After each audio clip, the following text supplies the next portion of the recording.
Salut à vous, aujourd'hui on va s'intéresser aux prénoms dans les bandes dessinées francophones. Pourquoi un sujet aussi absurde, vous allez me dire?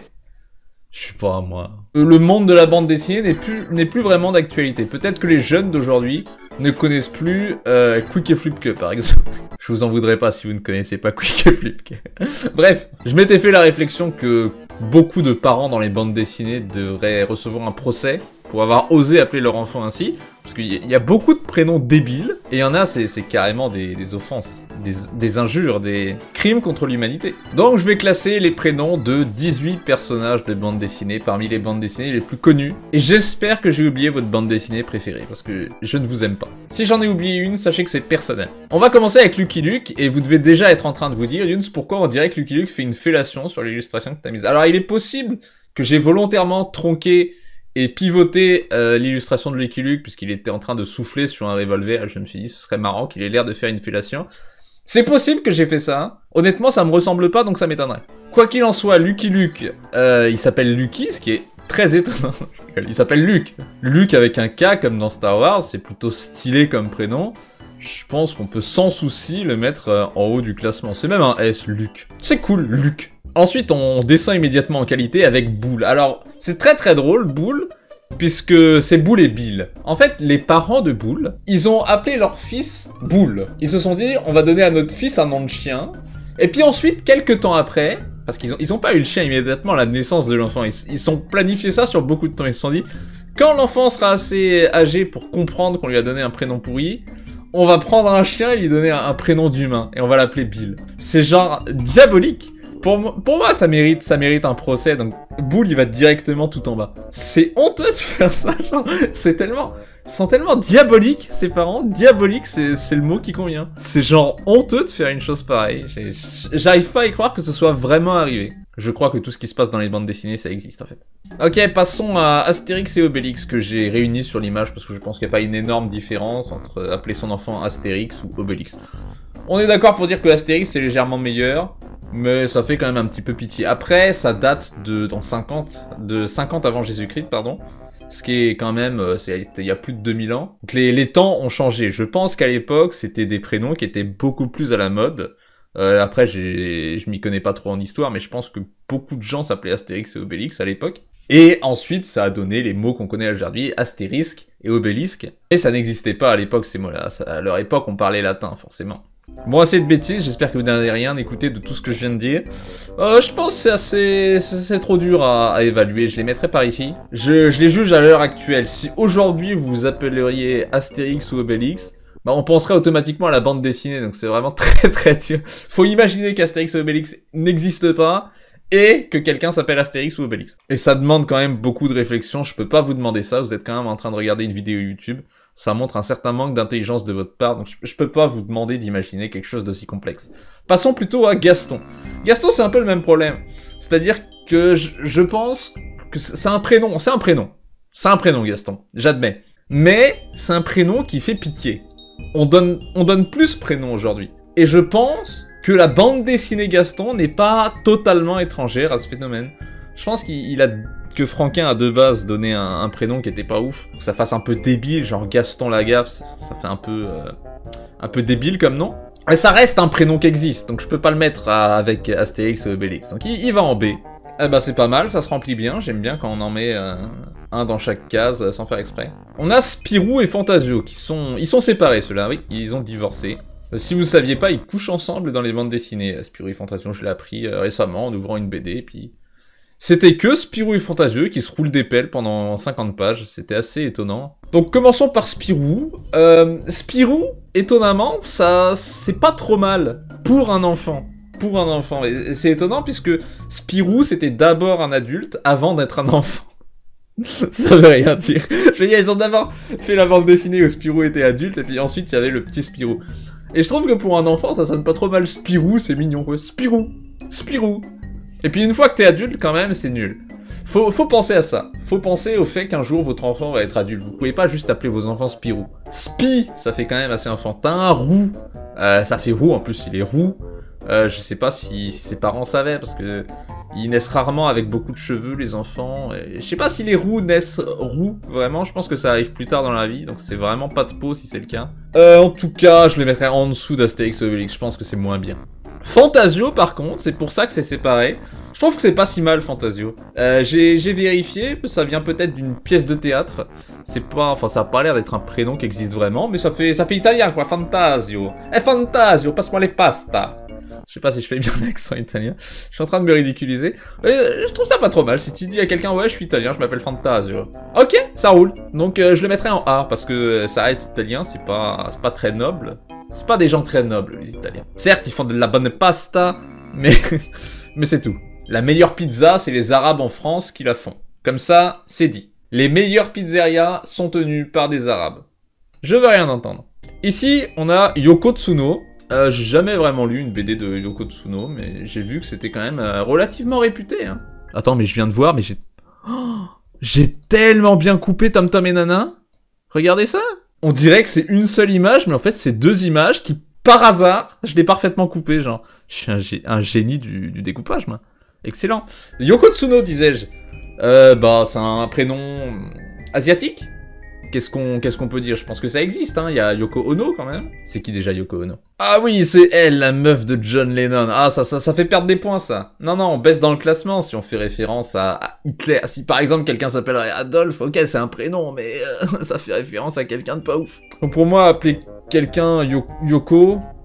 Bon, après, ça devait être avant. Ça doit dater, cette bande dessinée. Bon, on va la mettre en dessous de Fantasio, parce que Yoko, je sais pas, c'est le genre de truc que Squeezie donnerait à une de ses marques, je sais pas. Léonard, c'était ma bande dessinée préférée quand j'étais petit. Je suis un grand fan de Léonard. J'ai juste ici, dans mon champ de vision, une bande dessinée dédicacée par le très regretté De Groot, aujourd'hui décédé. Mais tout ça n'est qu'un fait amusant. Où irait Léonard? Bah, je pense que c'est comparable à Gaston. C'est un prénom, il existe. Y a sûrement une personne célèbre qui portait ce nom dans l'histoire, mais je vois pas qui. C'est marrant parce que Léonard de Vinci, enfin c'est un personnage qui est inspiré par Léonard de Vinci. Je dois préciser au cas où il y aurait des jeunes qui regardent cette vidéo et qui ne connaissent aucun de ces personnages. La bande dessinée Léonard, c'est sur Léonard de Vinci qui fait des inventions débiles. Donc Léonard, je pense que c'est mieux que Gaston, je dirais Léonard. C'est comparable parce que c'est un prénom désuet, assez ridicule, détestable, fasciste. Donc ouais, juste au-dessus de Gaston, c'est quand même moins choquant que Gaston. Mais est-ce qu'il mériterait d'être en A pour autant? J'avoue que j'ai abusé avec Yoko. Non, je suis biaisé parce que c'est une femme asiatique. Et que je suis raciste et misogyne, donc forcément. Elle peut rester en A. Tintin. Tintin est un cas particulier. Ça ressemble à un surnom, en fait, Tintin. Le surnom de quelqu'un qui s'appellerait genre Corentin, voilà. Corentin, et tu dis, hey, Tintin! Ça fait un peu Dédé, même si les Corentins sont rarement en train de boire dans des bars PMU. C'est pas le stéréotype qu'on associe à Corentin. En tout cas, c'est son prénom, Tintin. Mais tu peux pas juste appeler ton enfant Dédé d'un côté. Ok, ça, en tant que surnom, c'est raisonnable. Mais il faut se rappeler que là, c'est littéralement son prénom. Le gars s'appelle Tintin. Et il a même pas de nom de famille. Donc c'est pas bien, Tintin. Je pense que c'est en dessous de Spirou, Tintin. Je vous parlais, il me semble, à un moment de Quick et Flipke. Je sais plus si j'ai totalement rêvé ce passage de la vidéo. Mais Quick et Flipke, maintenant. Qui ne sont pas les héros de bande dessinée les plus connus, mais il me semble que c'est le même créateur que Gaston Lagaffe. Non, c'est de RG Quick et Flipke, plutôt. Hein, on reconnaît plus la... non, Franquin, il a fait... Modeste et Pompon, peut-être. Ce qui aurait pu mériter d'être sur la liste si c'était pas totalement inconnu comme bande dessinée. Bref, commençons par Quick. Alors c'est le nom d'un fast-food, et puis ça fait anglais, donc Quick. T'appellerais pas quelqu'un McDo par exemple. Donc Quick c'est vraiment pas ouf. Il a aussi sa place en C. Peut-être au-dessus de Spirou. Je sais pas si catastrophique. Quick, on l'associe pas immédiatement au fast-food. Ça reste un truc, ça fait en anglais, c'est un peu cool quoi. Salut, je m'appelle Quick. Ah du coup peut-être qu'il est au-dessus. Peut-être que c'est pas si mal, Quick. Allez. Je pense que c'est mieux... Je préférerais m'appeler Quick que Gaston, je pense. Ouais. Définitif. Et totalement différent, Flupke. Est-ce que je vous ai déjà raconté cette anecdote? Ma femme qui croyait que ça se prononçait Fluke. Elle disait Quick et Fluke. Je dis, mais comment ça, il y a un P muet en plein milieu du mot? Elle dit, ouais, il y a un P muet en plein milieu du mot. Pendant longtemps, j'avais du mal à la convaincre que ça se prononçait Flupke. Un jour, je me suis rappelé qu'il y avait un dessin animé qui est Flupke. Donc je lui dis, eh, viens, on va vérifier, on va regarder le dessin animé jusqu'à ce qu'il prononce Flupke. Donc c'était sur YouTube, ça existait sur YouTube. On lance le dessin animé, et puis au départ, il y a l'intro de Quick et Flupke, il y a le générique. Donc je passe le générique, et là, j'arrive en plein milieu d'un épisode, et t'as littéralement le premier mot qui est prononcé, c'est la mère qui crie « Flupke !» Genre bien clairement, c'était impossible de nier qu'il s'appelle Flupke. J'ai jamais eu raison aussi rapidement de ma vie, c'est un signe divin. Bref, Flupke, bah ça sonne pas trop mal, ça fait allemand quoi. Ah, je m'appelle Flupke, je fais aussi bien, je fais beaucoup d'accents. Je sais faire tous les accents. Malheureusement, il n'y a aucun héros de bande dessinée africain, sinon vous auriez pu tâter de mon super... C'est celui que j'ai réussi le mieux. En tout cas, ça me paraît équivalent à Yoko. Et à... Voilà, en A, c'est tous les prénoms étrangers. Ouais, on a l'italien, l'allemand et le Japon.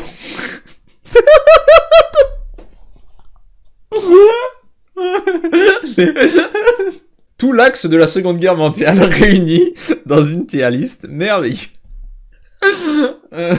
C'est quand même pas de pôle. Le hasard est fascinant. Kid Paddle. Il a du pot quand même, hein. C'est quand même stylé comme nom de famille. Paddle. Je sais pas d'où il vient ce prénom. Ça doit venir de sa mère. Parce que son père a pas du tout une tête à appeler son enfant Kid. C'est un gros ringard. Vous vous souvenez? Je sais pas si on peut se souvenir de ça, mais il y avait un moment un débat sur Twitter sur quel père gagnerait entre le père de Kid Paddle et le père de Titeuf. Faut vraiment jamais avoir ouvert une bande dessinée pour penser que c'est un débat. Le père de Kid Paddle, il gagnerait pas contre une mouche. Donc, jamais il aurait appelé son fils Kid. Je sais pas comment il fait pour avoir un fils aussi cool. Regardez, il porte la casquette à l'envers, il joue aux jeux vidéo, il fait du skateboard. Je crois pas qu'il fasse du skateboard.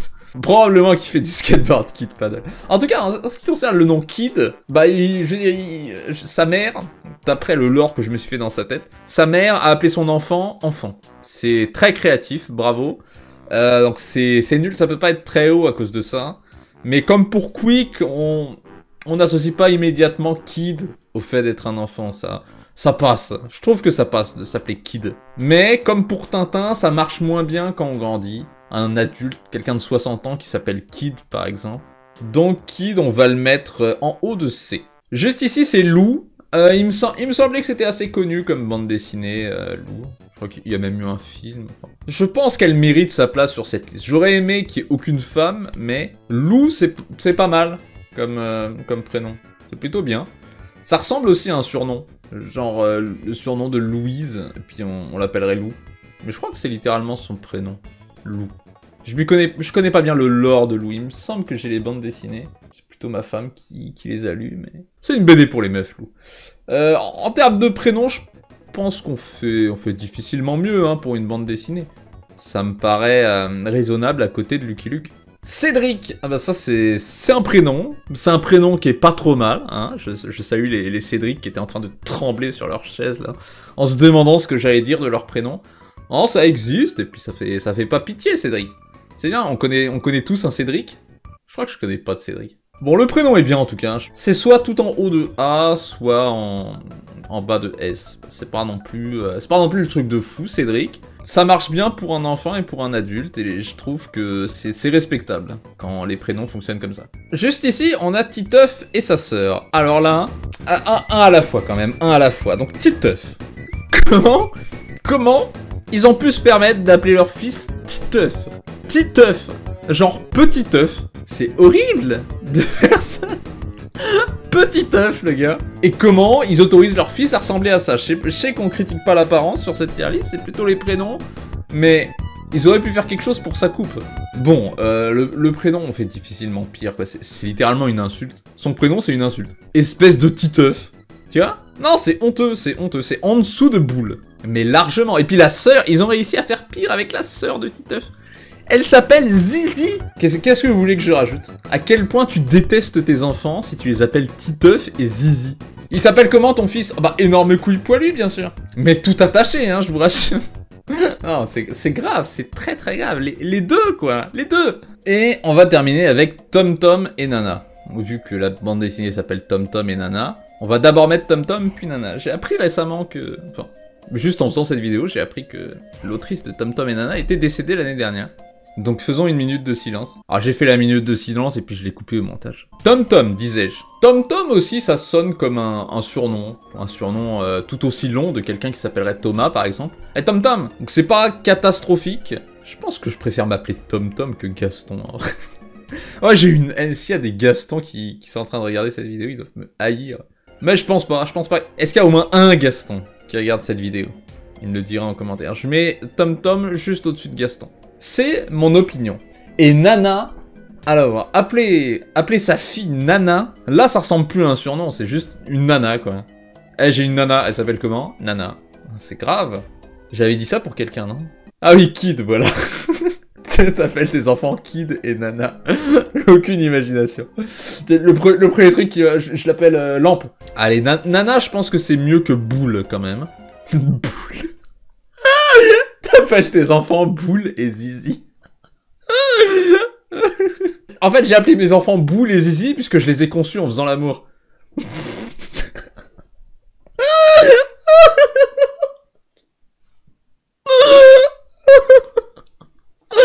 Je me fais rire tout seul. Ah, je suis vraiment mon meilleur viewer, hein. Tellement marrant ce que je dis, c'est génial. Et franchement, elle a une belle gueule cette tier list. C'est bien carré. Enfin bref, c'était sympa. J'espère vous avoir diverti. Merci à vous. Et aux membres qui soutiennent la chaîne surtout. Merci aux membres. Vous pouvez rejoindre la chaîne si vous voulez avoir accès à plus de vidéos. Et puis ça me soutient surtout. À bientôt.